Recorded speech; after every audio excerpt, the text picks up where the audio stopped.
पाकिस्तान को जिस टीम का इंतजार था वो तो फाइनल में पहुंच नहीं सकी, लेकिन अब उनके सामने उन्हीं के देश का बंटवारा करने वाला देश इंग्लैंड खड़ा है। हमारे देश में अक्सर एक बात कही जाती है कि आप अपने लक्ष्य पर अगर किसी दिन पहुंच भी जाते हैं तो उसमें से 90% आपकी मेहनत होती है और बचा हुआ 10% आपकी किस्मत। भले इतनी मेहनत करने के बाद भी भारत की किस्मत ने उसका अंत तक साथ नहीं दिया, पर पाकिस्तान के लिए ऐसा नहीं है। और पाकिस्तान के लिए 10% लक नीदरलैंड्स के रूप में सामने आई है।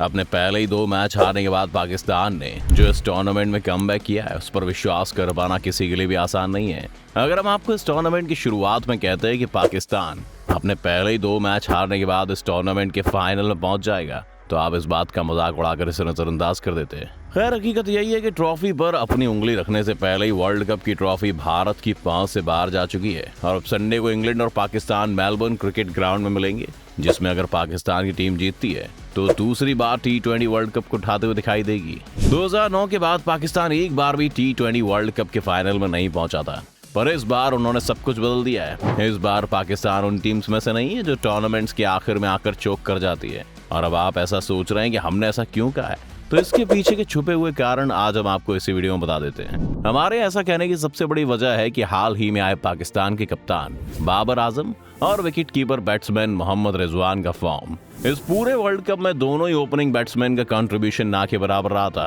आप ऐसा भी कह सकते हैं कि इनका काम सेमीफाइनल से पहले तक अपनी टीम पर प्रेशर बनाना था और इसी प्रेशर के अंदर आके पाकिस्तान की टीम के खिलाड़ी अपनी कैपेबिलिटी से ऊपर उठकर परफॉर्म कर पाए। पर न्यूजीलैंड के खिलाफ हुए मैच ने पूरी इक्वेशन को पलट डाला। दोनों बैट्समैन के बैट से निकली हाफ सेंचुरी ने इस पूरे वर्ल्ड कप की जर्नी को बदल कर रख दिया।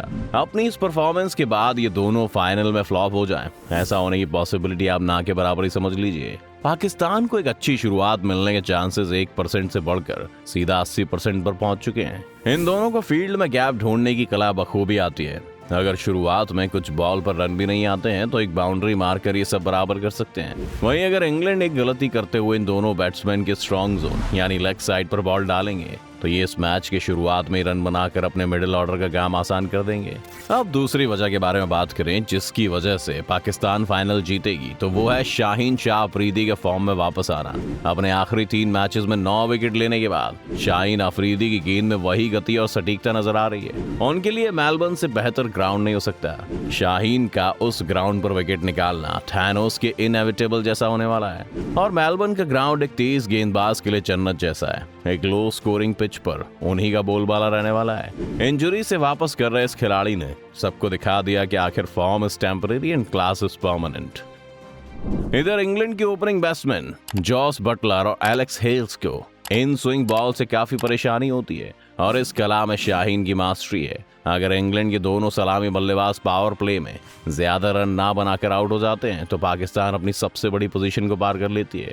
और जहां तक बात रही इंग्लैंड के मिडिल ऑर्डर की, तो वो प्रेशर में आकर शादाब खान के सामने अपनी विकेट गंवा सकते हैं। इस तरह देखा जाए तो पाकिस्तान पहले बॉलिंग चुनकर भी इस फाइनल को अपने नाम कर सकती है। अब एक बारी को मान भी लीजिए कि इंग्लैंड पहले टॉस जीतकर बॉलिंग ले लेती है, तो क्या पाकिस्तान के जीतने के चांसेस पर फर्क पड़ेगा? तो इसका जवाब है हाँ। अगर इंग्लैंड पहले बॉलिंग चुनती है तो मोहम्मद रिजवान और बाबर आजम को भी उसी परेशानी का सामना करना पड़ेगा जिससे बटलर और हेल्स जूझते हैं। भारत के खिलाफ आपको याद ही होगा कि कैसे दोनों सलामी बल्लेबाज ने अपनी विकेट गंवाई थी। अर्शदीप की पैरों पर गिर रही इन स्विंग डिलीवरी और रिजवान को अंदर के एंगल की तरफ से आ रही बाउंसर, दोनों ही खिलाड़ियों को शुरुआती दौर में वोक्स जॉर्डन और कुरन की तेज तरार गेंद का सामना करना पड़ेगा। ऐसे में पाकिस्तान के लिए 160 से 165 के आइडियल टारगेट पर पहुंचना इतना आसान नहीं होगा।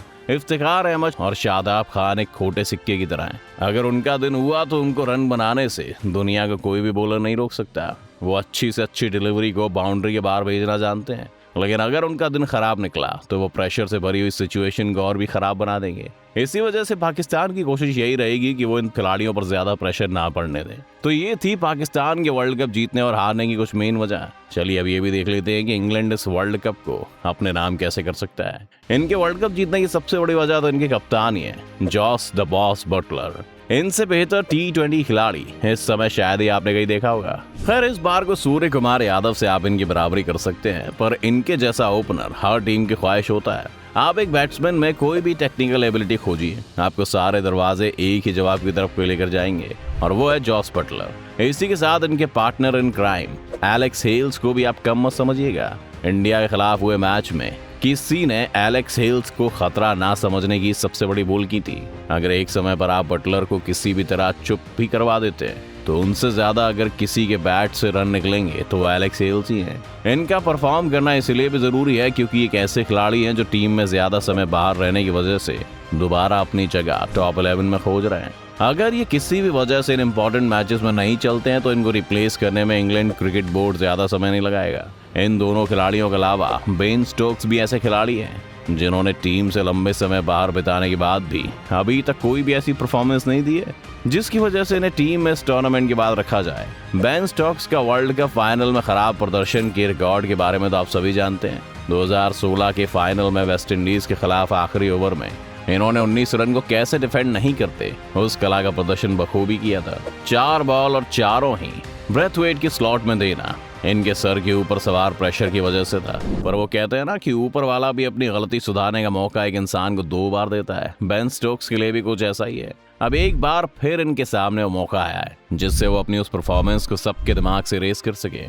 जिस परफॉर्मेंस की उम्मीद बेन स्टोक्स से की जाती है वो फिलहाल मोइन अली दे रहे हैं। वो 10 बॉल में 25 या 30 रन की पारी बेन स्टोक्स के बैट से निकलते देखने के लिए सबकी आगे तरस गई हैं। और पाकिस्तान के खिलाफ T20 वर्ल्ड कप इनको इससे बेहतर मौका नहीं मिलने वाला है। अब आखिर में उन 2 गेंदबाजों की बात कर लेते हैं जो इंग्लैंड के मैच को बनाकर रखने के लिए अपनी जान झोंक देते हैं और वो कोई और नहीं बल्कि आदिल राशिद और क्रिस वोक्स है। 34 साल के आदिल राशिद की लेग ब्रेक बॉलिंग स्टाइल कुछ इस तरह है कि उनको देखकर ऐसा लगता है कि वो हर ओवर में विकेट निकाल सकते हैं।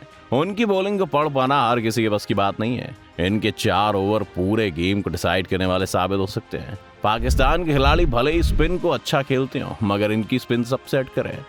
जहां तक बात रही सैम करन की, इनकी बॉलिंग गति तो तेज है ही और इसी के साथ साथ ये जिस लाइन और लेंथ को पकड़कर बॉलिंग करते हैं वो इन्हें और भी डेंजरस बनाती है।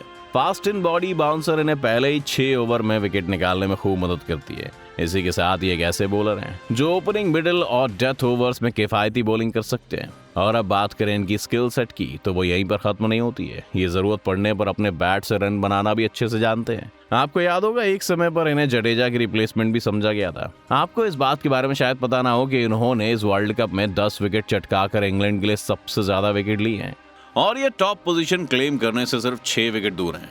ये तो बिल्कुल भी हैरानी की बात नहीं होगी अगर ये 4 विकेट हॉल वाली परफॉर्मेंस भी दे ही देते तो ये थी कुछ वजह जिसकी वजह से दोनों ही टीम वर्ल्ड कप को एक बार फिर उठा पाएंगी। आपको क्या लगता है इनमें से कौन बनेगा 2022 T20 वर्ल्ड कप का विनर? हमें कमेंट सेक्शन में जरूर बताएं। अगर आपको ये वीडियो पसंद आई तो लाइक और शेयर का बटन दबाना ना भूलें। बाकी जितने भी लोग इस चैनल पर नए हैं वो जल्दी से जल्दी जाकर सब्सक्राइब और बेल आइकॉन का बटन दबाएं ताकि हमारे आने वाली सभी वीडियोस का नोटिफिकेशन आपको सबसे पहले मिले।